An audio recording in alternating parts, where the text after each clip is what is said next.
One of the most important uses of the first derivative is to be able to find extrema of a function. So let's first talk about what on earth extrema is referring to. So there are two types of extrema. Extrema are referring to extremes, if you will, on the graph, right? So an extrema could describe the highest or the lowest point on the graph. Now, depending on whether or not you are looking within a particular neighborhood, or whether or not you're looking over the entire function determines whether or not we're looking for what we call either relative or absolute extrema. So relative extrema is really just describing what's happening in a given neighborhood. So that is to say, let's say, for example, you are some point. You are f of c, for example. You represent some point on this function. And if you look at the point right before you, and if you're taller than that point, and if you look at the point right after you, and you're taller than that point, then congratulations. You are what we say a relative maximum. You are the maximum relative to the other points immediately right before and after you. And in the same way, if you're another point, and again, you're f of c, for example, here, and you look to your left, and that point is taller than you, and you look to the right, and that point is taller than you, then congratulations. You're now what we call a relative minimum. That's not to say that you're the shortest point altogether over the entire function, but you are shorter than the point immediately before and immediately after you. For this reason, we would call you a relative minimum. In this case, this previous one was a relative maximum. These are examples of relative extrema. They are points on a function that have the largest or smallest y values in a particular neighborhood, not over the entire domain of the function. Compare that to absolute extrema, which are points that have the largest or smallest y value for the entire function. So we will only consider absolute extrema when we're looking at a function with a closed interval as its domain. And in general, that's an easy way to think about relative extrema. So also remember that relative extrema, we're looking at open intervals which means we don't include endpoints as part of our criteria for what makes something a relative extrema. And absolute extrema, we would be looking at endpoints as well. We could include those as one of our candidates for an absolute extrema. Okay, so with that said, let's take a look at this first problem and let's do a little bit of a thinking exercise before we try to actually find relative extrema. Let's take a moment and let's sketch a graph of a function that is continuous and has a change in behavior from increasing to decreasing at x is equal to 1. So at x is equal to 1, I want my function to change behavior from increasing to decreasing. So I'm just going to kind of arbitrarily just graph something like, I don't know, let's just do something like this. Make this a point here, make this a point here, and let's just say that this graph goes something like this. Something like that here. And then this function, let's just say from 1 to 2, it's going to do that. Okay, so we see a graph here that's actually changing in behavior from increasing to decreasing at x is equal to 1. Now, based on what I've graphed here, ask yourself, what is my relative min? What is my relative max? What is my absolute min? And what is my absolute maximum? Take a moment and see if we can figure these out. Well, let's start with relative minimum. Is there a point on this graph over this open interval such that the point immediately before and after are greater than it? And the answer is no. There is no relative minimum here. No point here satisfies that criteria. However, we do see a relative maximum. This point right over here, let me highlight this in blue. We do see a relative maximum here at the point 1, 1. And when we're describing relative maximums, we should use coordinates. Now, let's think about absolute minimums. Is there a point that is lower or has a lower y value than any other point on this function? And the answer is yes. That's occurring when x is equal to negative 1. Our absolute minimum, we would say, is y is equal to negative 2. That this is the lowest y value of this function over this interval. Now, let's look at an absolute maximum. Is there an absolute maximum here? Well, again, that would occur at y is equal to 1, or when x was equal to 1. So this point here is both a relative maximum, and it turns out it's the absolute maximum of this graph as well. and I should probably highlight that at this point here, was an absolute minimum. Okay? So let's try one more. Let's try now, and I'll let you pause the video and try this on your own, to sketch a graph of a function that is continuous and has a change in behavior from decreasing to increasing at x is equal to 1. So try that. Well, for me, I'm just going to not overthink this too much. I'm just going to sketch something that looks like this, and something that looks like this. Okay, so it's changing from decreasing, it's decreasing up until x is equal to 1, and it starts increasing at x is equal to 1. So again, I'm going to use kind of the same criteria here. Let me just go ahead and copy and paste this over. All right, so do we have a relative minimum? Is there a point here that is lower than the point immediately before and after? And yeah, that we see that there is a relative minimum at the point 1, -1.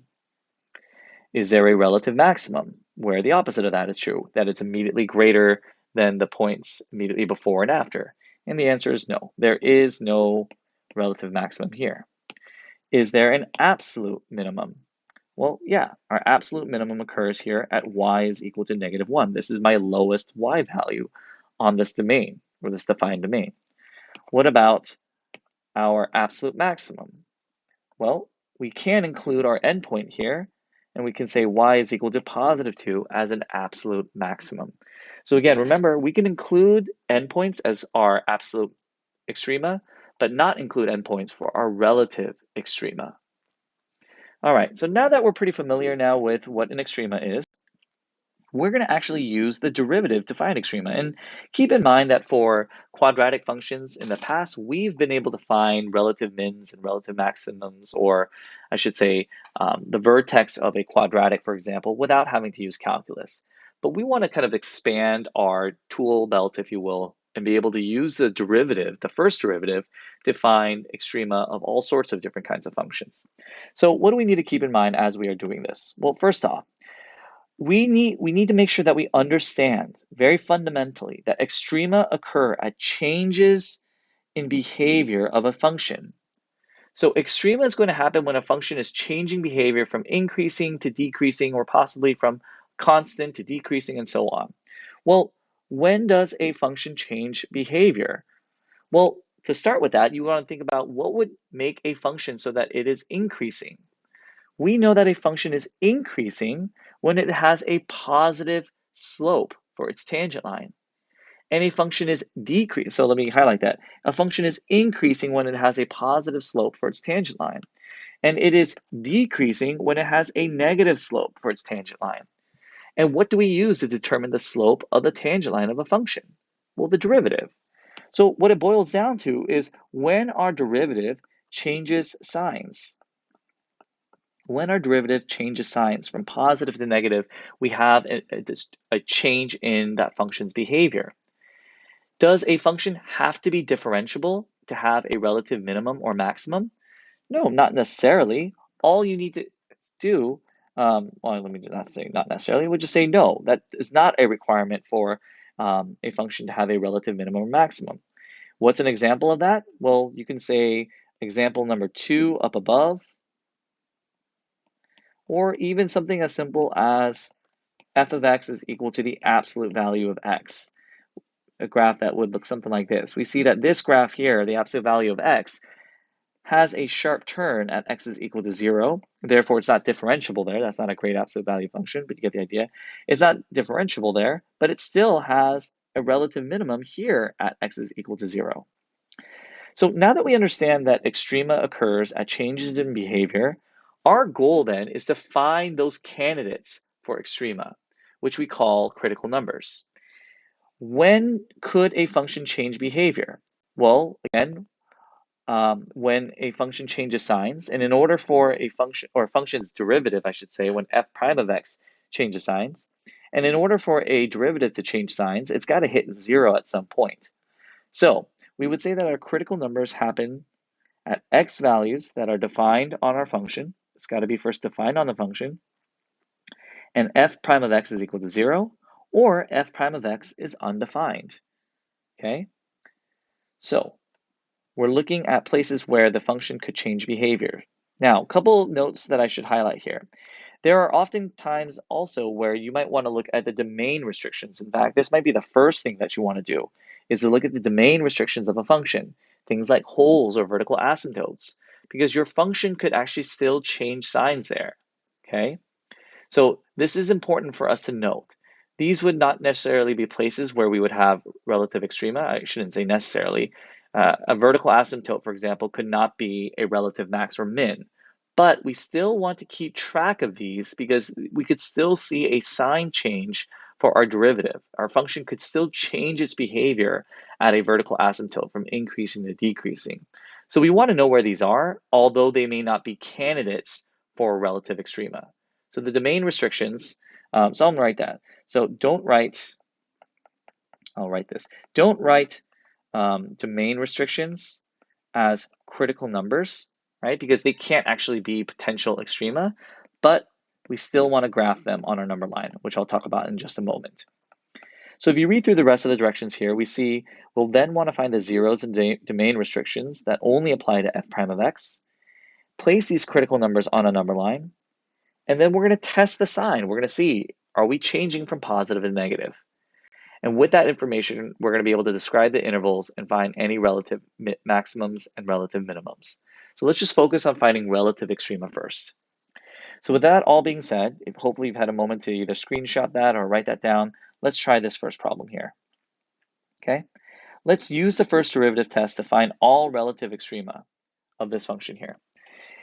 Okay, first off, are there any domain restrictions to this function? Now I know you see this rational exponent here, so you might be tempted into thinking that there is, but if you recall here, this is the same thing as saying the third root of x squared minus 9, this entire expression squared. So since this is an odd index, there are no domain restrictions. No domain restrictions. There are no holes or vertical asymptotes that we have to worry about. All right, next up. Now let's go ahead and let's find the derivative here. So what is the derivative of this function? Well, using the chain rule, we're going to say x squared minus 2/3 times x squared minus 9. We're going to decrement that power, so that's negative 1/3, times the derivative of the inside, which is 2x. Now, although we don't need to simplify here, it might make our life a little bit easier to actually do that, especially if we're going to be plugging in some numbers in a moment to see the signs. The more efficiently we can set this up, the more efficiently we can start moving through and testing. So I'm going to write this as 4x over 3 times the cube root of x squared minus 9. Okay? All right, so there's our derivative. We don't have any domain restrictions. We found our derivative. Now let's go ahead and let's find any zeros or possible domain restrictions of our derivative. Well, again, for our critical numbers here, we're going to say the following. First off, do we have any zeros for our derivative? And the answer is yes. When we set 4x equal to 0, we can say x is equal to 0. Okay?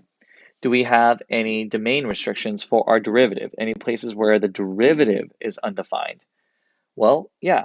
We know that when x is equal to positive or negative 3, this causes all of this here to be equal to 0, causing our denominator to be equal to 0, which would make our derivative undefined. So we're going to include that as part of our critical numbers.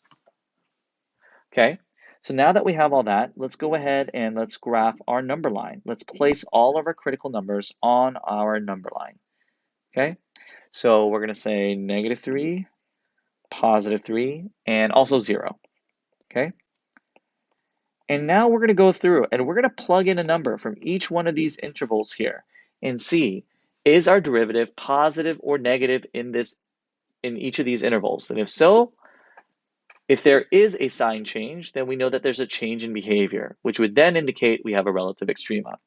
So let's try plugging in something like negative 4 into our derivative here. If I plug in negative 4, my numerator is going to be negative. My denominator is going to be positive, which makes this interval, any number from this interval here, negative. And I like to do this underneath, which indicates here that this means my derivative, or excuse me, since my derivative is negative, my function is decreasing. Okay? Well, now let's try the next one. From negative 3 to 0, well, let's try something like negative 1. Well, that would give me a negative over Well, the denominator would be negative if we plug in -1, so that makes my function positive. Negative over negative is positive, which makes this function now is increasing in that interval. Let's keep going. From 0 to 3, if I try plugging in +1, I'm going to get positive over negative. So then this is decreasing. If I try plugging a number greater than 3, that's going to be positive, I believe. Yep, positive, which means now this function is increasing. So what do we see here? And the bottom part underneath this number line isn't really necessary, but we can see here that this function changes behavior at -3 and at +3. And even visually, we can see that if it goes from decreasing to increasing there, then our function has a relative minimum here at the point -3. And we want to write the coordinate for our relative minimum. So we're going to take this -3 and we're going to plug back into our original function. If you plug in -3 there, you get 0 back into this function. F of -3 is 0. So there's our relative minimum. Do we have another relative minimum? Yeah, we do here at +3. Same deal. I'm going to plug in +3 into our original function. F of 3 is also 0. So we found our two relative minimums. Do we have a relative maximum? We sure do, because our function changes from increasing to decreasing there. So our relative maximum occurs at 0. Plug in 0 into our function. Let's see here. That's going to be 0 minus 9. That's -9 to the 2/3 power. Well, I'm just going to write that as -9 to the 2/3 power. That's fine. So we found our relative maximum there. Just to cap this off, where is our function increasing? Let's write that interval. Our function is increasing, we can see from -3 to 0, and also from 3 to +infinity, basically where I wrote that the function was blue. We will then say that our function is decreasing from -infinity to -3, and then from 0 to +3, okay? So this is how we can use the first derivative to find our relative extrema and to find where our function is increasing or decreasing. And if we want to fully justify, this was just an introduction into this, but if we want to fully justify here, we want to explain that because we had a sign change, in our derivative, that tells us that our function is changing behavior. In the next lesson, I'm going to go over how to find absolute extrema, or what we call global extrema. So try these next couple of practice problems on your own.